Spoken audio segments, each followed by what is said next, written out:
വീണ വിജയന് വീണ്ടും notice. EDയുടെ notice 29-ാം തീയതി തിങ്കളാഴ്ച ഹാജരാകാൻ വേണ്ടിയിട്ടാണ്. അവരെ ഒരു റൗണ്ട് ചോദ്യം ചെയ്ത് കഴിഞ്ഞു, നോട്ടീസ് കൊടുത്ത്. നേരത്തെ അവരുടെ വസതിയിൽ തിരുവനന്തപുരത്ത് പാളയത്ത് വാടക വീട്ടിൽ വന്ന് രാവിലെ 5-6 മണി മുതൽ വൈകിട്ട് 7:30 വരെ വിശദമായ ചോദ്യം ചെയ്തുകൾ നടത്തി. അതിനുശേഷം നോട്ടീസ് കൊടുത്തിട്ട് ഇപ്പോൾ കഴിഞ്ഞ ദിവസം അവരെ എറണാകുളത്ത് EDയുടെ ഓഫീസിൽ വെച്ച് ചോദ്യം ചെയ്തു. വീണ്ടും അവരെ ചോദ്യം ചെയ്യാനായിട്ട് 29-ാം തീയതി ഹാജരാകാൻ നോട്ടീസ് കൊടുത്തു കഴിഞ്ഞു. അവർ തീർച്ചയായിട്ടും ഹാജരാകും. അവർക്ക് ലഭിച്ച ഒരു 2,78,00,000 രൂപ, 2017 മുതൽ 2020 വരെ 1,72,00,000 രൂപയും പിന്നീട് 1,06,00,000 കൂടെ ചേർത്ത് 2,78,00,000 രൂപ എന്തു ചെയ്തു എന്നൊരു കണക്ക് ആണ് അവർ ബോധിപ്പിക്കേണ്ടത്. അതിനവർക്ക് കഴിയുന്നില്ല എന്നാണ് പറയുന്നത്. ഈ പണം എന്തു ചെയ്തു എന്നുള്ള കൃത്യമായ ഉത്തരം അവർക്ക് കൊടുക്കാൻ കഴിയുന്നില്ല. അത് തൻ്റെ സ്റ്റാഫിന് അവരോട് ചോദിച്ചാലേ മനസ്സിലാക്കാൻ കഴിയുള്ളൂ. എങ്ങനെ ചിലവായി, എന്ത് ചിലവായി എന്ന് പറഞ്ഞ് അവർ അതിൽ നിന്ന് ഒഴിഞ്ഞു മാറുന്നതാണ് കണ്ടത്. ഏതായാലും ഒഴിഞ്ഞു മാറി അവർ അന്വേഷണമായിട്ട് സഹകരിക്കുന്നുണ്ടെങ്കിലും കൃത്യമായ വിവരങ്ങൾ അവർ കൊടുക്കുന്നില്ല, അവർക്കറിയില്ല എന്ന് പറഞ്ഞ് മാറി നിൽക്കുകയാണ്.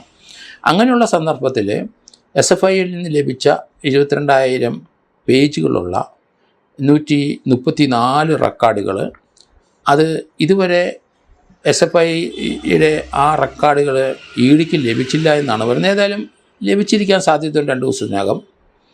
കാരണം അതിൻ്റെ സീറോക്സ് കോപ്പി അവിടെ എടുത്തുകൊണ്ടിരിക്കുന്നതായിട്ടാണ്, അതിൻ്റെ ഡിലേ ആണ് വന്നിരിക്കുന്നത്. എന്തായാലും അത് മുഴുവൻ ഒന്ന് വായിച്ച് പഠിച്ചിട്ട് വേണം EDക്ക് അതിനകത്ത് ഇവരുമായിട്ട് ബന്ധപ്പെട്ട കാര്യങ്ങൾ ചോദ്യം ചെയ്യാൻ. ഏതായാലും ശശിധരൻ കർത്തായുടെ മകനെയും ഭാര്യയെയും മകളെയും ചോദ്യം ചെയ്തിട്ടുണ്ട്. അവർ അവിടെ കൃത്യമായി EDയുടെ ചോദ്യങ്ങൾക്ക് മറുപടി കൊടുത്ത് അവർ പറയാനുള്ള കാര്യങ്ങൾ പറഞ്ഞിട്ട് പോയി എന്നാണ് മനസ്സിലാകുന്നത്. ഇനി അവിടെ ശശിധരൻ കർത്തായെ ചോദ്യം ചെയ്യേണ്ടിയിരിക്കുന്നു. ശശിധരൻ കർത്തായെ ചോദ്യം ചെയ്യണമെങ്കിൽ EDയുടെ മുഴുവൻ റെക്കോർഡുകൾ പഠിച്ച് അത് വെച്ചിട്ട് വീണ വിജയനെ ചോദ്യം ചെയ്ത ശേഷം ആയിരിക്കും ED വേറെ പലർക്കൂടെ നോട്ടീസ് കൊടുക്കാനുള്ള സാധ്യത. കാരണം അവിടെ പലരും പണം വാങ്ങിച്ചിട്ടുണ്ട്.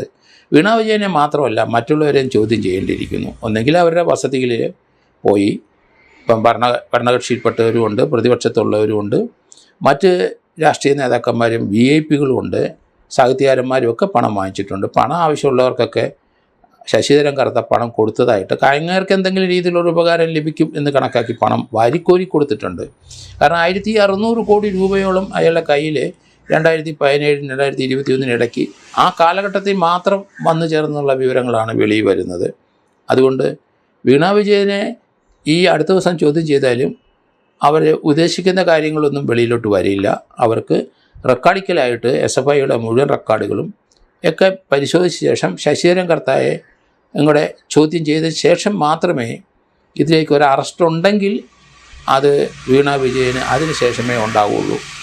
അടുത്ത 29-ാം തീയതി വന്ന് അവർ വിശദീകരിച്ച് ചോദ്യം ചെയ്ത ശേഷം അവരെ പറഞ്ഞുവിടും എന്ന് തന്നെയാണ്. അതിനുശേഷം വീണ്ടും ഒരിക്കൽ കൂടി അവരെ വിളിക്കും. അന്നേരം ശശിധരൻ കർത്ത അതിനു മുമ്പ് ചോദ്യം ചെയ്തിരിക്കാം. ചിലപ്പോൾ 2 പേരെ ഒന്നിച്ചിരുത്തി ചോദ്യം ചെയ്യേണ്ട സന്ദർഭം ഉണ്ടാകാനുള്ള സാധ്യത കൂടുതലാണ്. കാരണം വീണ വിജയനൊന്നും പറയാൻ ഒക്കില്ല. അതേസമയം ശശിധരൻ കർത്ത പറയുന്ന കാര്യങ്ങൾ കൺഫ്രണ്ട് ചെയ്യേണ്ട ഒരു ആവശ്യമുണ്ട്, വീണ വിജയനെ ഇരുത്തിക്കൊണ്ട് തന്നെ. അങ്ങനെയുള്ള നടപടികളും ഉണ്ടാകും. എങ്കിലും അറസ്റ്റ് ഉണ്ടെങ്കിൽ തന്നെ ഈ 29-ാം തീയതി ഉണ്ടാകില്ല. കാരണം വീണ വിജയനെ ചോദ്യം ചെയ്ത ശേഷം ആ SFIയുടെ റെക്കോർഡുകൾ മുഴുവൻ അത് വെച്ച് കൺഫ്രണ്ട് ചെയ്ത ശേഷം ശശിധരൻ കർത്തായെ ചോദ്യം ചെയ്ത് അതിന് ശേഷം മാത്രമേ ഒരു അറസ്റ്റ് ഉണ്ടെങ്കിൽ നടക്കുകയുള്ളൂ.